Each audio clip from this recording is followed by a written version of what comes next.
আসসালামু আলাইকুম। বাংলাদেশ বেতার খুলনা খবর পড়ছি শাহিদা আক্তার। প্রধানমন্ত্রী তারেক রহমান দিনব্যাপী সফরে আজ যশোরে আসছেন। সফরসূচি অনুযায়ী তিনি আজ সকালে যশোরের শার্শা উপজেলার শহীদ প্রেসিডেন্ট জিয়াউর রহমানের স্মৃতি বিজড়িত উলশি খাল পুনঃখননের উদ্বোধন করবেন। একই সাথে খাল পুনঃখনন স্থলে আয়োজিত সুধীর সমাবেশে যোগদান করবেন। দুপুরে প্রধানমন্ত্রী 500 শয্যা বিশিষ্ট যশোর মেডিকেল কলেজ হাসপাতাল নির্মাণ কাজে ভিত্তিপ্রস্তর স্থাপন করবেন এবং 200 বছরের প্রাচীন যশোর ইনস্টিটিউট পাবলিক লাইব্রেরি পরিদর্শন করবেন।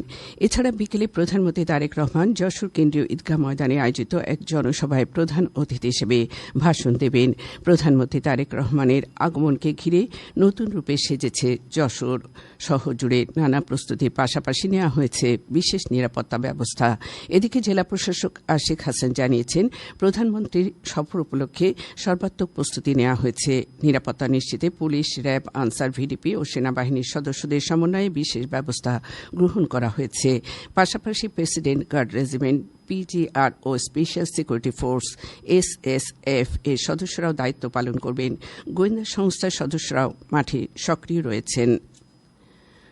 খুলনা মহানগরীতে হাম রুবেলা টিকাদান ক্যাম্পেইন 2026 সফল করার লক্ষ্যে এক অ্যাডভোকেসি সভা গতকাল নগরীর শেরেবাংলা রোডস্থ নগর স্বাস্থ্য ভবনে অনুষ্ঠিত হয়। সভায় জানানো হয়, মহানগরীতে হাম রুবেলা ক্যাম্পেইন সফল করতে 31টি ওয়ার্ড এলাকা 4টি জোনে বিভক্ত করে 356টি শিক্ষা প্রতিষ্ঠান ও 256টি টিকা কেন্দ্রে 62 জন সুপারভাইজারের তত্ত্বাবধানে 144 জন টিকাদান কর্মী ও 206 জন স্বেচ্ছাসেবীর সমন্বয়ে গঠিত 82টি টিম নিয়োজিত রয়েছে।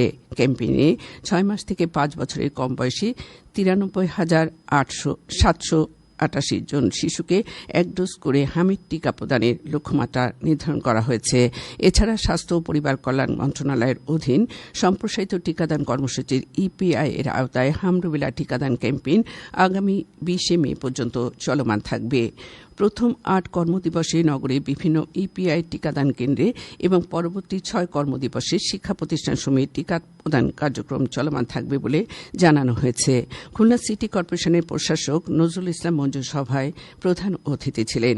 কেসিসির প্রধান নির্বাহী কর্মকর্তা রাজীব আহমেদের সভাপতিত্বে বিভাগীয় স্বাস্থ্য পরিচালক ডা মোহাম্মদ মুজিবুর রহমান, খুলনা বিশেষায়িত হাসপাতালের পরিচালক ডা শেখ আবু শাহিন, খুলনা মেডিকেল কলেজ হাসপাতালের উপপরিচালক ডা Mohammad Akhtaruzzaman, Khulna city medical college হাসপাতালের পরিচালক ডা M A Ali, deputy civil surgeon ডা মোহাম্মদ মিজানুর রহমান, কেসিসির প্রধান স্বাস্থ্য কর্মকর্তা ডা শরীফ সামিউল ইসলাম, ইউনিসেফের ন্যাশনাল ইপিআই স্পেশালিস্ট ডা তাপস কুমার হালদার, বিশ্ব স্বাস্থ্য সংস্থার বিভাগীয় সমন্বয়কারী ডা আরিফ, খুলনা ইসলামিক ফাউন্ডেশনের পরিচালক মোহাম্মদ মহিউদ্দিন মজুমদার ও জেলা প্রাথমিক শিক্ষা কর্মকর্তা শেখ মোহাম্মদ ওহিদুল আলম সহ কেসিসির ওয়ার্ডের দায়িত্বপ্রাপ্ত কর্মকর্তাগণ এ সময় উপস্থিত ছিলেন। ধূমপানমুক্ত রেল সেবা নিশ্চিত করতে কর্মকর্তা কর্মচারীদের এক মতবিনিময় সভা গতকাল চুয়াডাঙ্গা রেলওয়ে স্টেশন প্রাঙ্গণে অনুষ্ঠিত হয়। রেলওয়ের যুগ্ম সচিব মীর আলমগীর হোসেন এতে প্রধান অতিথি ছিলেন।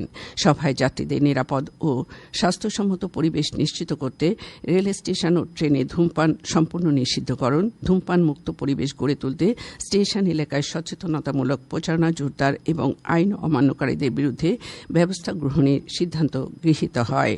রেলওয়ের পশ্চিমাঞ্চলের বিভাগীয় পরিবহন কর্মকর্তা মুসাম্মাদ হাসিনা খাতুনের সভাপতিত্বে সংশ্লিষ্ট কর্মকর্তাগণ এ সময় উপস্থিত ছিলেন।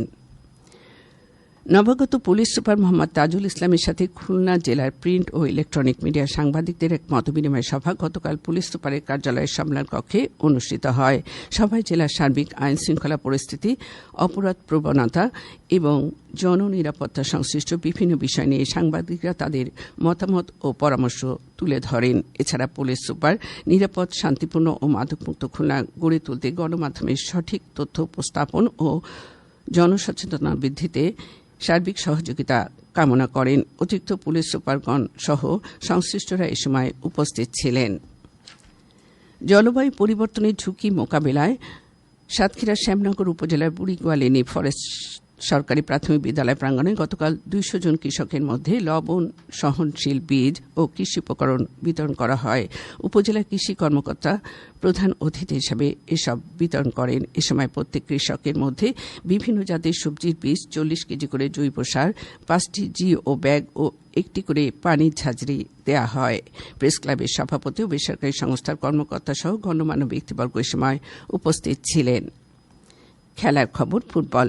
সাতক্ষীরা কালীগঞ্জ উপজেলা পরিষদ মাঠে প্রাথমিক বিদ্যালয় গোল্ড কাপ ফুটবল টুর্নামেন্টের ফাইনাল খেলায় গতকাল বালক বিভাগে গণেশপুর সরকারি প্রাথমিক বিদ্যালয় 6-0 গোলে উত্তর ভাড়া সিমলা সরকারি প্রাথমিক বিদ্যালয়কে এবং বালিকা বিভাগে NNT সরকারি প্রাথমিক বিদ্যালয় 1-0 গোলের ব্যবধানে ভদ্রখালী সরকারি প্রাথমিক বিদ্যালয়কে পরাজিত করে চ্যাম্পিয়ন হয়েছে। এদিকে খুলনার ফুলতলা উপজেলার দামোদর পূর্বপাড়া সরকারি প্রাথমিক বিদ্যালয় মাঠে প্রাথমিক বিদ্যালয় গোল্ড কাপ ফুটবল টুর্নামেন্টে গতকাল 4টি সেমিফাইনাল খেলা অনুষ্ঠিত হয়। এতে বালক বিভাগে ছাতিয়ানী সরকারি প্রাথমিক বিদ্যালয় 2-0 গোলে শিরোমণি মহসিন আদর্শ বিদ্যালয়কে ও বেজেরডাঙ্গা সরকারি প্রাথমিক বিদ্যালয় 3-1 গোলে দামোদর কেপি সরকারি প্রাথমিক বিদ্যালয়কে পরাজিত করে ফাইনালে উন্নীত হয়েছে।